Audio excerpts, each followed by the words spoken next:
Бостериде 18 жаштагы жигит көлгө чөгүп каза болду. Чолпон Ата шаарынын Бостери айылында 18 жаштагы жигит көлгө чөгүп кетип каза болду. Бул тууралуу бүгүн 16 июлда Ысык көл облустук милициясынын Супер КЖ порталына кабарлады. Маалыматка ылайык 14 июль күнү 102 кызматына 2006 жылы туулган Бишкек шаарынын тургуну көлгө чөгүп кетип каза болгондугу тууралуу билдирүү келип түшкөн. Окуя болгон жерге ыкчам тергөө тобу барган. Анда каза болгон жарандын жакындары арыз жазуудан баш тарткан деп билдиришти милициядан. Бүгүн 16 июлда селден жабыркагандар үчүн Ош шаарына Өзбекстандан гуманитардык жардам келди. Шаардык медиадан билдиргендей, жүктү Достук чек ара бекетинен жергиликтүү бийлик өкүлдөрү тосуп алышкан.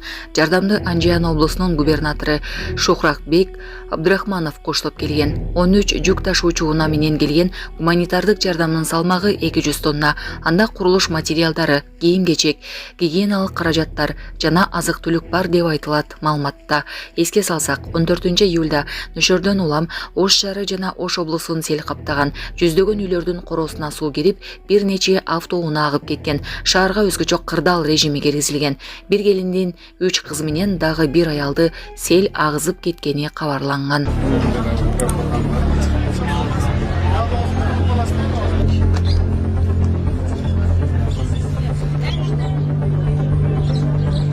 Жанына кирабыз жол берип берди. Мен тапшал деп болсо, материалдарды өтүп өтүп бизерге чыгып алып.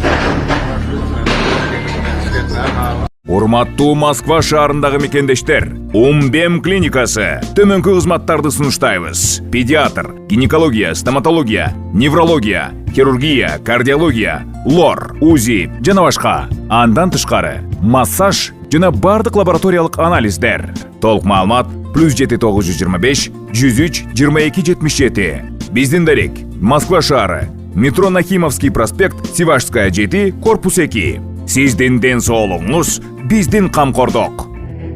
Бишкекте жаштар арасында мушташ чыккан, арасында бир кыз бар.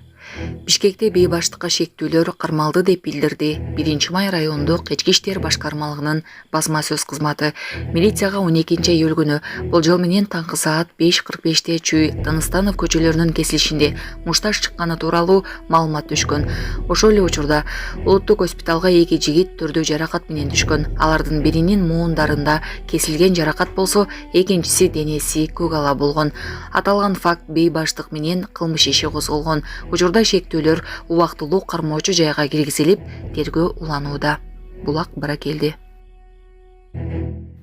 Ошто 50 жаштагы тургун бычакталган. Ал ооруканада көз жумду. Ош шаарында бычактан жаракат алган жаран каза болду. Бул тууралуу Турмуш басылмасына Өздүк булактар билдирди. Алдын ала маалымат боюнча маркумга агасы Чырдан улам бычак сайган.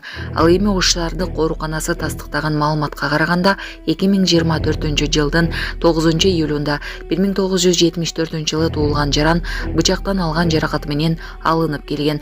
Ал курсагынын 2 жерине бычак сайылган абалда 9 июль күнү келип түштү.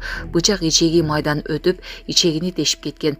Операция ийгиликтүү жасалган болчу. Бирок 13 июль күнү белгисиз жагдайлардан улам түнү каза болуп калды. Себеби экспертизадан соң аныкталат.